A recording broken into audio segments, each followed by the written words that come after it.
के 11 बजे के बीच में उपस्थित हूँ आप सबके सामने। आज इनकी कुंडली लेकर के आया हूँ। इनका नाम है राम सिंह। ये हैं 7 जून 1982, 23 बजे, नागौर, राजस्थान। और इनकी कुंडली में जो चंद्रमा बना है वो कृष्ण पक्ष के प्रतिपदा का बनेगा। कृष्ण पक्ष के प्रतिपदा के जो चंद्रमा होते हैं वो शुभग होते हैं। इनका पंचांग ज्येष्ठ माह में जन्म हुआ। ज्येष्ठ माह में जन्मे होने के कारण व्यक्ति को क्रोध पे नियंत्रण रखने की आवश्यकता नहीं होती, वो स्वतः होता है। उत्तरायण में जन्मे होने के कारण व्यक्ति का आत्मबल ठीक रहता है। ग्रीष्म ऋतु में जन्मे होने के कारण व्यक्ति को अपने जन्म स्थान से दूर जाकर के धन कमाना चाहिए और नौकरी पे ज्यादा फोकस करना चाहिए। सोमवार के जन्मे होने के कारण व्यक्ति का मन शांत रहता है, स्थिर होता है, नींद की समस्या नहीं होती है, अच्छा होता है, व्यक्तित्व का धनी होता है। कृष्ण पक्ष के प्रतिपदा के चंद्रमा संतान उत्पत्ति में समस्या नहीं देते और कृष्ण पक्ष के प्रतिपदा के चंद्रमा शुभग होते हैं। वो जहां भी होते हैं अच्छे होते हैं। मूल नक्षत्र में जन्मे होने के कारण व्यक्ति के जीवन में कई बार आरंभ में या स्वास्थ्य में, ये दोनों ही चीजें, या तो आरंभ में स्वास्थ्य कमजोर रहे या तो जीवन में समस्याएं आती रहती हैं, या जीवन का अंत बड़ा अच्छा होता है। कई बार व्यक्ति को सर्प दंश, बिच्छू, पहाड़, नदी, यात्रा, एक्सीडेंट वगैरह से आदि आदि चीजों से खतरा होता है, तो बच के रहना होता है। क्षत्रिय वर्ण और राक्षस गण के होने के कारण व्यक्ति राजसिक और तामसिक है। इस वजह से उसकी मानसिक जो मेंटल स्टेबिलिटी की स्थिति होती है, क्योंकि आप जब तक सात्विक नहीं होंगे तब तक आप शांत नहीं होंगे, और जब तक आप शांत नहीं होंगे तब तक आपकी इच्छा कभी शांत नहीं होगी। तो राजसिक होने से मन राजा की भांति राजसिक होना चाहता है। तामसिक होने के लिए व्यक्ति के पास क्रोध है, दया नहीं है, क्रोध है, ईर्ष्या है, छल है, कपट है, भागने की स्थिति है, भाग रहा है, बेचैन है, दूसरों में कमी ढूंढ रहा है। लेकिन एक बात है बड़ी अद्भुत कि ये व्यक्ति कभी भी किसी को बुरा सलाह नहीं देता है और उदारता का ये प्रतिमूर्ति बना रहता है, उदार बना है, गलत और गंदे लोगों से बिल्कुल दूर रहता है और अपने काम से काम रखता है। कई बार व्यक्ति जो है वो किसी दूसरे के दबाव में आकर के किसी दूसरे के आदेशों का पालन करने से ऊब जाता है, ऐसी स्थिति भी बनती है। आपकी कुंडली में अगर मकर लग्न की बनती है, इस कुंडली के लिए 8 अंक अच्छा रहे, पश्चिम दिशा अच्छी रहे और शुक्र और गुरु एक दूसरे से केंद्र में आकर के आपको अनुभवी बना रहे हैं। इस वजह से आपको सबसे पहले तो कि दशम स्थान के अधिपति दशम स्थान को देख रहे हैं, चतुर्थ स्थान के अधिपति मंगल की 7वीं के बाद 8वीं दृष्टि यहां पड़ रही है, नौकरी ही करना चाहिए। क्योंकि सरकार वाले क्षेत्र में अगर आप गौर करें तो ध्यान से समझिएगा, तो दशम स्थान के अधिपति जो चतुर्थ स्थान के अधिपति हैं उनके साथ बैठे हैं। दशम स्थान के अधिपति, क्षमा करें, दशम स्थान के जो अधिपति होते हैं वो दशम भाव को देख रहे हैं। गुरु यहां साक्षात बैठे हैं और दशम स्थान के अधिपति शुक्र इसे देख रहे हैं। इस वजह से व्यक्ति सरकार से जुड़ करके ही काम करे। यहां के अधिपति शुक्र जाकर के चतुर्थ में बैठ करके दिग्बली हो रहे हैं और लग्न के नक्षत्र, आपका जन्म श्रवण नक्षत्र के दूसरे चरण में हुआ है, जिसके अधिपति श्रवण नक्षत्र के दूसरे चरण के अधिपति होते हैं शुक्र, जो इस कुंडली के लिए सबसे ज्यादा कारक होते हैं। इस कुंडली में मारक होते हैं प्रबल रूप से मंगल, दूसरे नंबर पे सहायक मारकत्व के रूप में चंद्रमा, तीसरे नंबर पे परम पापी ग्रह के रूप में। इन सबके अर्थ अलग अलग होंगे और सबके फल भी अलग अलग होंगे। जो मारक है उसके लिए अलग कभी कार्यक्रम बनाऊंगा, वो अलग तरीके का फल करेगा। जो पापी है, जो परम पापी बना है आपकी कुंडली में, वो परम पापी होंगे देवगुरु बृहस्पति। तो एक शुभ ग्रह अगर पापी बने तो कितने भी उसके पापक प्रभाव होंगे, फिर भी उसमें शुभता देखने को मिल ही जाएगी। और आपकी कुंडली में वैसे भी वो केंद्र स्थान में बैठे हैं, तो केंद्र में 2-2 शुभ ग्रह बैठने से ये एक प्रकार का राजयोग बन जाता है। उसके बाद आपकी कुंडली में त्रिकोण में एक शुभ ग्रह यहां बैठे, हालांकि वो शुक्र की राशि में और सूर्य के साथ बैठे हैं, तो इन पे दोनों तरीके का प्रभाव रहेगा। लेकिन त्रिकोण में सूर्य और बुध के एक साथ बैठ जाने से व्यक्ति बुद्धिमान है, व्यक्ति बहुत ही तीक्ष्ण बुद्धि का है, चपल चंचल चालाक है और उसकी प्रकृति बड़ी ही शांत होने वाली है। वो किसी से भी झगड़ा नहीं करना चाहता है, लड़ाई नहीं करना चाहता है, अपने स्थिति को लेकर के बिल्कुल ही स्पष्ट और बिल्कुल साफ होता है। उसके हाथ बिल्कुल साफ होते हैं, कभी भी कोई घपला नहीं करना चाहता है। संतान से सुख मिलता है क्योंकि मंगल की दृष्टि चतुर्थ भाव पे है, यहाँ के अधिपति हैं और इस भाव में सूर्य और बुध बैठे हैं। यहाँ के अधिपति पे गुरु का प्रभाव है। इस वजह से संतति से आपको कभी भी कष्ट क्लेश नहीं होगा, बनिस्पत कि आपने उन्हें संस्कार कैसे दिए हैं, आपने उनके साथ संबंध अपना कैसा रखा है, ये पक्की बात है। आपका मन अशांत इसलिए रहता है, इन्होंने सवाल पूछे थे, मन बड़ा अशांत रहता है, हमेशा कुछ ना कुछ सोचता रहता हूं। जरा सोच के देखिए कि मैंने अपने कई कार्यक्रम में ये बात कही है कि चंद्रमा का 12वें, छठे, 8वें में बैठने का दोष तो चलो लगता है या नहीं लगता है, इस पर तो मैं बहुत ज्यादा बात नहीं करूंगा, लेकिन मैंने जहां तक जो चीज देखी है कि चंद्रमा 12वें और 8वें होते हैं तो 6वें स्थान से ज्यादा कष्ट देते हैं।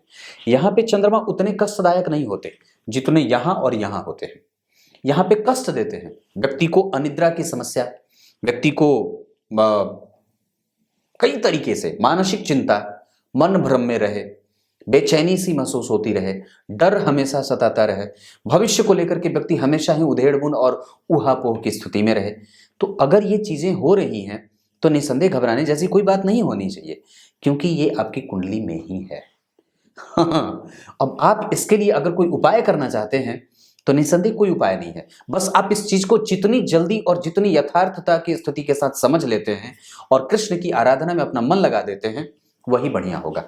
आप शनि से प्रभावित हैं, शनि नीले होते हैं, ऐसा इसलिए क्योंकि वो कृष्ण के इतने ज्यादा भक्त हैं, इतने ज्यादा लीन होते हैं कि स्वयं उनको अपनी पत्नी ने शाप दे दिया था, क्योंकि शनि का ध्यान अपनी पत्नी की तरफ भी नहीं जाता था और इस वजह से उनको शापित होना पड़ा था।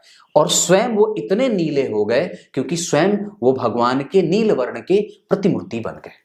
आपको भगवान कृष्ण की उपासना करनी चाहिए, राधे कृष्ण की। विष्णु सहस्त्र नाम का पाठ, राम रक्षा स्तोत्र का मंत्र का प्रत्येक दिन पाठ करिए, विष्णु सहस्त्र नाम का पाठ करिए और अगर हो सके तो शिव जी के मंदिर में सफेद पुष्प की माला अर्पित करिए। आपकी कुंडली में अभी चंद्रमा की दशा है और जरा गौर करिए, ये मारक बन रहा है। सोच के देखना, मारक का मतलब अगर थोड़े से 2 लाइन में बता दूं, ये आप हैं और ये आपकी प्रवृत्ति है, मतलब आपका आईना। और यहां जो है वो जन्म कुंडली में अष्टम भाव, जो मन में उठ रहे विचारों का भाव होता है। यहाँ द्वितीय भाव, यहां से भी विचार बनते हैं। यहाँ के अधिपति शनि जाकर के जन्म कुंडली में बैठे हैं मंगल जैसे ग्रह के साथ। इस वजह से व्यक्ति के ऊपर, शरीर के ऊपर वर्दी चढ़ती है, व्यक्ति पुलिस विभाग में जाता है। ऐसा इसलिए क्योंकि जन्म कुंडली में सुख भाव के अधिपति के साथ शनि और मंगल एक साथ बैठ रहे हैं। कहां? भाग्य भाव में। ये दोनों इस कुंडली के लिए बड़े अच्छे होंगे। मंगल कुंडली में अच्छे नहीं होंगे, लेकिन शनि इस कुंडली के लिए स्वयं लग्नेश होने के साथ साथ धन भाव के अधिपति होकर के भाग्य भाव में बैठे हैं, उच्चाभिलाषी हो रहे हैं। ये एक अच्छी स्थिति है। सुख भाव के अधिपति का संबंध लग्नेश के साथ बनेगा तो लक्ष्मी योग बनेगा, सुखकारी योग बनेगा। लेकिन इस कुंडली के लिए मंगल बहुत अच्छे नहीं होते, ये मैंने बात पहले ही कही है। मंगल, चंद्रमा और देवगुरु बृहस्पति, ये तीनों अच्छे नहीं होंगे। अच्छे कौन? तो इस कुंडली में सबसे अच्छे होंगे शुक्र। और आपकी कुंडली में शुक्र की दशा में व्यक्ति को परम सुख की प्राप्ति होती है, शांति मिलती है, उसका मन बेचैन नहीं होता। अभी चंद्रमा की दशा में आप जी रहे हैं, जो आपकी कुंडली के लिए कमजोर होता है, आपके व्यक्तित्व को कमजोर कर रहा है, आपके प्रतिबिंब को कमजोर कर रहा है, क्योंकि उसकी स्थिति 12 में है। पत्नी से प्रेम हमेशा रहे, दाम्पत्य हमेशा अच्छा रहे। और एक बात और बता दूं तो शनि और मंगल का प्रभाव जन्म कुंडली में व्यक्ति को मेहनत करने वाला, छोटे भाई बहनों से कभी कभी कठोरता से संबंध बनते हैं। और जन्म कुंडली में गुरु और शुक्र के केंद्र में बैठ जाने और बुध के त्रिकोण में बैठ जाने से ये कुंडली पुष्ट हो जाती है। कमजोर नहीं है कुंडली, बहुत अच्छी है। मन इसलिए परेशान है क्योंकि आपका चंद्रमा 12 में है केतु के साथ, पूर्वाषाढ़ा नक्षत्र के केतु और चंद्रमा मूल नक्षत्र के। इस कारण से व्यक्ति के जीवन में स्वास्थ्य से संबंधित समस्या बनी रहती है। आपने मूल शांति पता नहीं कराई है कि नहीं कराई है, विधि विधान से कराई है कि नहीं कराई है, लेकिन भगवान कृष्ण की उपासना से, शिव की उपासना से आपका मन और आपका चित्त बिल्कुल स्थिर हो जाता है। आपको काम नौकरी का नहीं, नौकरी का ही करना चाहिए, व्यवसाय वगैरह से दूर रहिए। क्योंकि आपकी कुंडली में जो स्थिति 1983-82 के हैं, मैं तो समझता हूं कि आपका स्वास्थ्य भी इसी वजह से परेशान है, क्योंकि रोग भाव के अधिपति बुध जाकर के पंचम भाव में सूर्य के साथ बैठे हैं, इम्यून को कमजोर कर रहे हैं, रोग प्रतिरोधक क्षमता कमजोर है। सूर्य नमस्कार किया करिए, सूर्य को अर्घ दिया करिए, तांबे का छल्ला धारण करिए। अगर हो सके तो मैं इस कुंडली में अभी मंगल की दशा आ रही है, मंगल इस कुंडली के लिए अच्छे नहीं होते, तो सूर्य को बल दिया जा सकता है। सूर्य को अर्घ दिया करिए, सूर्य नमस्कार करिए, तांबे का छल्ला धारण करिए। ये 3 उपाय बताया। आदित्य हृदय स्तोत्र रविवार को 11 बार जरूर पढ़िए। गाय के गोबर का जो राख होता है, गाय के गोबर को जलाने के बाद जो उसका उपला होता है उसको जलाने के बाद उसको घी में डाल करके, गाय के शुद्ध देशी घी में डाल करके उससे तिलक किया करिए और अपने हृदय पे लगाया करिए। हृदय क्षेत्र पे तुलसी की माला जरूर ही कंठे में धारण करिए और भोजन बिल्कुल शुद्ध रखिए जितना ज्यादा हो सके। आप भगवान विष्णु के परम भक्त बन सकते हैं। आपकी कुंडली में ये बात दिख रही है, क्योंकि सूर्य स्वयं साक्षात नारायण और बुध उसका स्वयं भक्त होता है, ये बात पक्की है। चंद्रमा और बुध एक साथ बैठे हैं, ये बहुत अच्छी स्थिति है। दांपत्य को लेकर के व्यक्ति किसी भी तरीके के भौतिकीय और सांसारिक सुखों की कमी कभी भी नहीं है। संतान का पक्ष ठीक है। नौकरी आपको ही करनी चाहिए, नौकरी ही करनी चाहिए, व्यवसाय वगैरह के चक्कर में मत पड़िए। शुक्र है, इस वजह से मन कभी कभी बेचैन करते हैं। गुरु तुला के हैं ना, इस कारण से मैंने एक कार्यक्रम बहुत पहले बना करके रखा हुआ था जिसमें ये बात कही थी कि गुरु अगर यहाँ बैठे हों और तुला के हों तो व्यक्ति को व्यवसाय कर लेना चाहिए। ये वही जोर मार रहे हैं, इस वजह से ऐसा करा रहे हैं। लेकिन चंद्रमा, केतु और राहु के प्रभाव में है, मैं आपको ये नहीं कहने को कहूंगा, क्योंकि अभी आप गलत निर्णय भी ले सकते हैं। दशमांश कुंडली में वृश्चिक राशि का निर्माण दशम भाव में, यहाँ के अधिपति मंगल जो है वो जन्म कुंडली में सूर्य के साथ बैठे हैं। अगर कभी कुछ मन करेगा तो मंगल और सूर्य से संबंधित व्यवसाय कर लीजिएगा या फर्नीचर से संबंधित कारोबार कर सकते हैं। वो रिटायरमेंट के टाइम भी आप कर सकते हैं।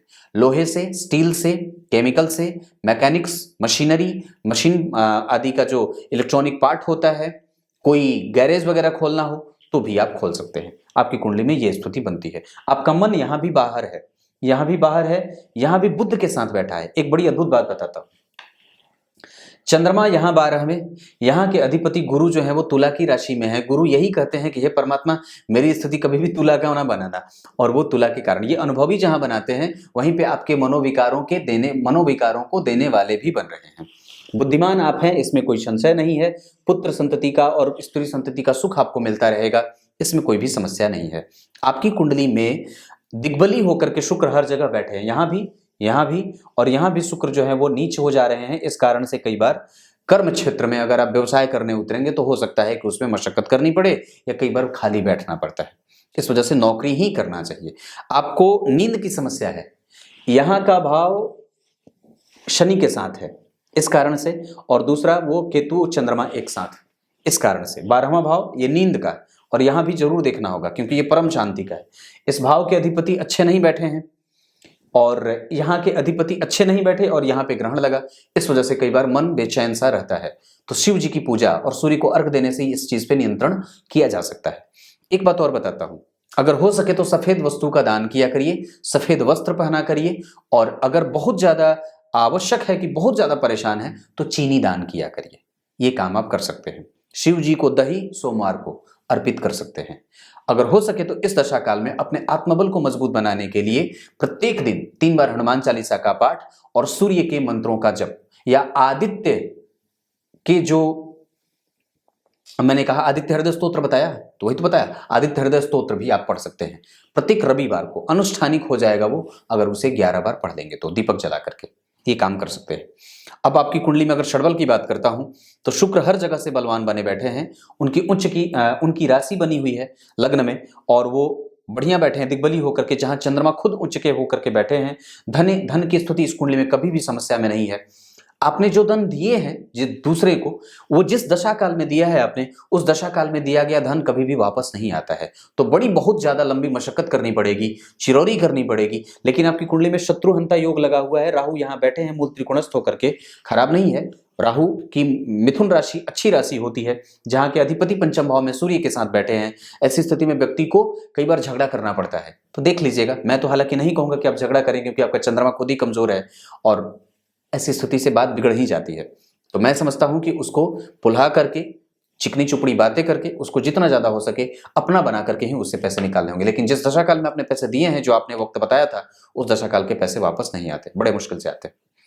आपकी कुंडली में अगर मैं और भी चीजें थोड़ी सी चर्चा के तौर पे करूं तो दशमांश कुंडली में लग्न के अधिपति शनि जाकर के लाभ में गुरु के साथ, लाभेश के साथ ही बैठे हैं। ये लाभ तो देंगे पर उसमें दिक्कत भी होगी, क्योंकि शुक्र जो जन्म कुंडली में नीच के बैठे हैं, भाग्य का बल थोड़ा कम है, और सूर्य और मंगल यहाँ बुध बैठे हैं, जो कि जन्म कुंडली में कौन होते हैं, पंचम के अधिपति। वो बार बार व्यक्ति को अपने बल पर काम करने के लिए प्रेरित करते हैं और व्यक्ति से बार बार गलत निर्णय लिवाने के चक्कर में भी रहते हैं।